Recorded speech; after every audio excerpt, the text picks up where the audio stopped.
পোনপটীয়া সম্প্ৰচাৰ ষ্টুডিঅ'ত মই প্ৰাঞ্জল হয় ঠিকই শুনিছে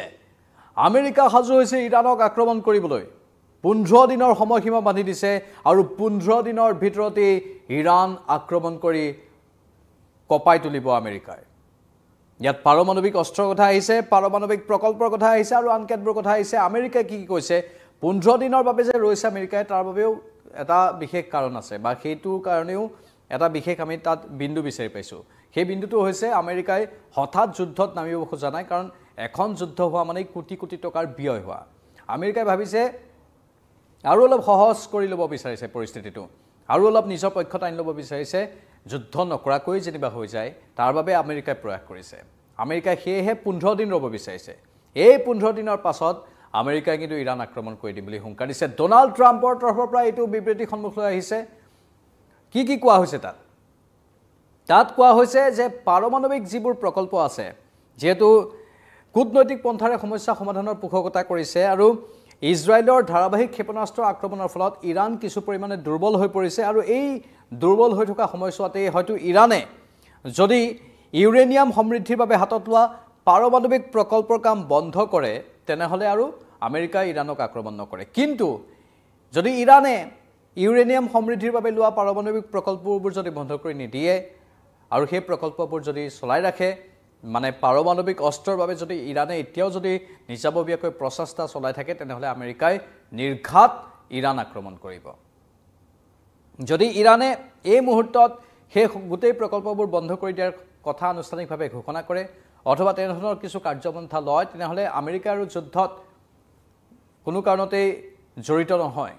আমেৰিকা যুদ্ধৰ পৰা আঁতৰত থাকিব আমেৰিকাই হেতুৱে বিচাৰি আছে মনে প্ৰাণে যে তেওঁলোক যাতে যুদ্ধৰ পৰা আঁতৰত থাকিব লগা পৰিস্থিতিৰে উদ্ভৱ হৈ থাকক কাৰণ আমেৰিকাই অযথা এখন যুদ্ধত সোমাই নিজৰ অৰ্থ ব্যয় কৰিব বিচৰা নাই নিজৰ শক্তি নিজৰ সেনাবাহিনীক নিয়োগ কৰিব বিচৰা নাই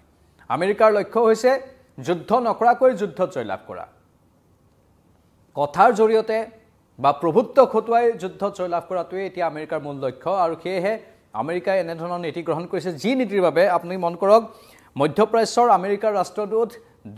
এজন হল ষ্টিভ উইটকফ হৈছে মধ্যপ্ৰাচ্যৰ আমেৰিকাৰ ৰাষ্ট্ৰদূত আৰু আমেৰিকাৰ উপৰাষ্ট্ৰপতি জেডি ভেন্স এই দুগৰাকী ব্যক্তিক ইতিমধ্যে দায়িত্ব দি দিছে হোৱাইট হাউছে এওঁলোকক আলোচনাৰ বাবে দায়িত্ব দিছে কিন্তু আচৰিত ধৰণে ইৰাণে এতিয়ালৈকে আলোচনাৰ পোষকতা কৰা নাই বা আলোচনাত বহিব খোজা নাই আৰু ইৰাণক এই কথাটোত সৈমান কৰাবলৈ আকৌ ইউৰোপীয় একাংশ দেশো নামি পৰিছে যাতে ইৰাণে আলোচনাত সৈমান কৰক বা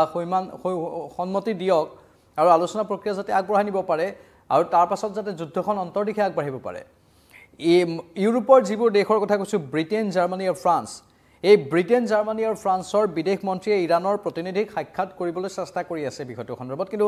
ইৰাণে সময় দিয়া নাই ইৰাণে বিষয়টোৰ পৰা আঁতৰি আছে যদি ইৰাণে অলপ সময় দি দিয়ে ইউৰোপৰ এইসকল বিদেশ মন্ত্ৰী বিশেষকৈ ব্ৰিটেইন জাৰ্মানী আৰু ফ্ৰান্সৰ বিদেশ মন্ত্ৰীক যদি ইৰাণৰ প্ৰতিনিধিয়ে সাক্ষাতৰ বাবে সময় দি দিয়ে এটা সদ উত্তৰ বা এটা বাট মুকলি হ'ব পাৰে যুদ্ধ অন্ত পৰাৰ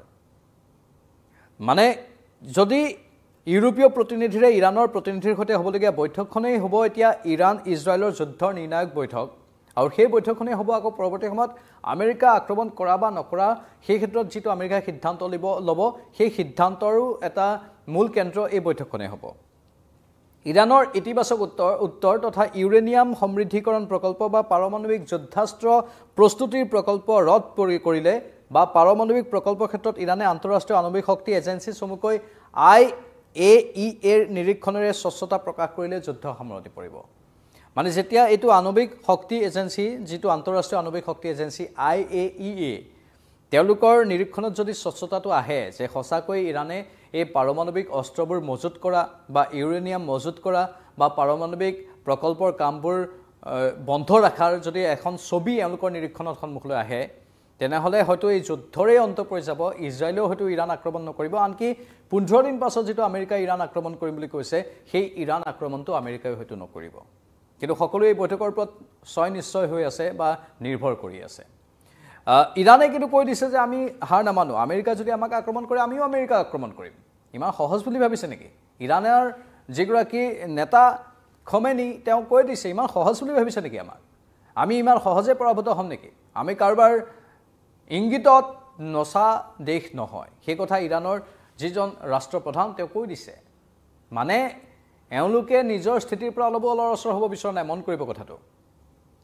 এওঁলোকে কোনো এটা দলেই বা কোনো এখন দেশেই পিছ হুহকি আহিব বিচৰা নাই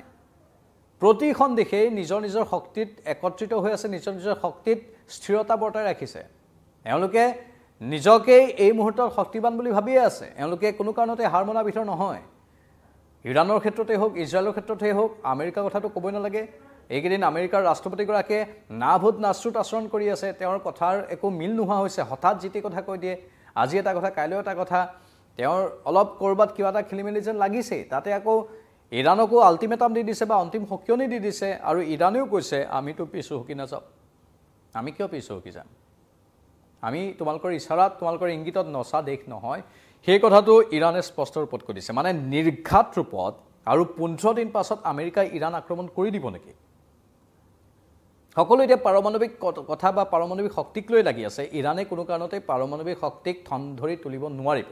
সেই কথাটো এতিয়া প্ৰতিখন দেশে কৈ আছে বিশেষকৈ ইজৰাইল আমেৰিকাৰ দৰে দেশে ইৰানে কোনো কাৰণতে যেটো ইছলামিক দেশবোৰৰ ভিতৰত পাকিস্তানৰ বাদে মধ্যপ্ৰাচ্যত বিশেষকৈ মধ্যপ্ৰাচ্যৰ কথা ক'লো আমি আৰু ভাৰতৰ সুবুৰীয়া পাকিস্তানৰ কথা বাৰু ইছলামিক দেশ হিচাপে ক'লো কিন্তু মধ্যপ্ৰাচ্যৰ দেশবোৰত ইছলামিক দেশবোৰত এতিয়ালৈকে পাৰমাণৱিক শক্তিধৰ দেশ এখনো নাই আৰু ইৰানে সেইটোকে কৰিবলৈ চেষ্টা কৰি আছে আৰু সেইটো কৰিবলৈ যাওঁতে এনেধৰণৰ যুদ্ধৰ অৱতাৰণা হৈছে সূচনা হৈছে আৰু ইৰানে যদি পাৰমাণৱিক শক্তি থন ধৰি তোলে ইজৰাইলে কৈ আছে যে তেনেহলে হামাস বা হিজবুল্লাহ এইবোৰ সন্ত্ৰাসবাদীয়ে হাৰ পানী পাব আৰু যেনে ধৰণে এতিয়া পাকিস্তানৰ পাৰমাণৱিক শক্তি থকাৰ ফলত এতিয়া পাকিস্তানৰ সন্ত্ৰাসবাদীয়ে ভাৰতৰ দৰে দেশ বা আন বিশ্বৰ দেশত গৈ যিকোনো যুদ্ধৰ দৰে পৰিৱেশৰ সৃষ্টি কৰি আছে আক্ৰমণ কৰি আছে ছায়াযুদ্ধৰ ৰাষ্ট্ৰ লৈ আছে সেইবোৰ হৈ আছে আৰু ইৰানৰ ক্ষেত্ৰতো যদি ইৰানে পাৰমাণৱিক প্ৰকল্পক সবল কৰি তোলে বা পাৰমাণৱিক অস্ত্ৰ যদি তেওঁলোকে সাজু কৰি তোলে তেনেহলে হিজবুল্লাহ বা হামাস এইবোৰ সন্ত্ৰাসবাদী সংগঠনৰ দবদপনি বা দুৰাত্ম বৃদ্ধি পাব সেয়েহে ইৰানৰ পাৰমাণৱিক শক্তিক আমি থন ধৰি তুলিব দিব নোৱাৰো সেই কথাই আমেৰিকা আৰু ইজৰাইলে কৈ আছে আৰু যাৰ বাবে ইজৰাইলে ইৰানক আক্ৰমণ কৰা বুলি দাবী কৰিছে আৰু এতিয়া ইৰানে কৈ আছে যে তেওঁলোকে নিজৰ লক্ষ্যত উপনীত হ'বলৈ 100% চেষ্টা কৰিবই মানে ইৰানেও পিছহুকি আহিব বিচৰা নাই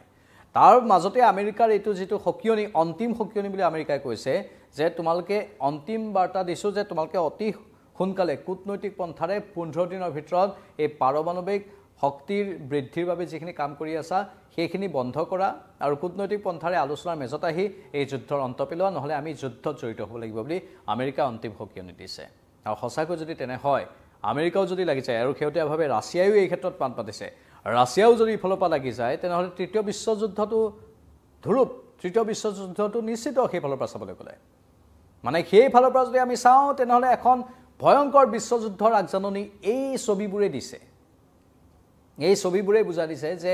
এফালে আমেৰিকা ইজৰাইল বা আন দেশ আনফালে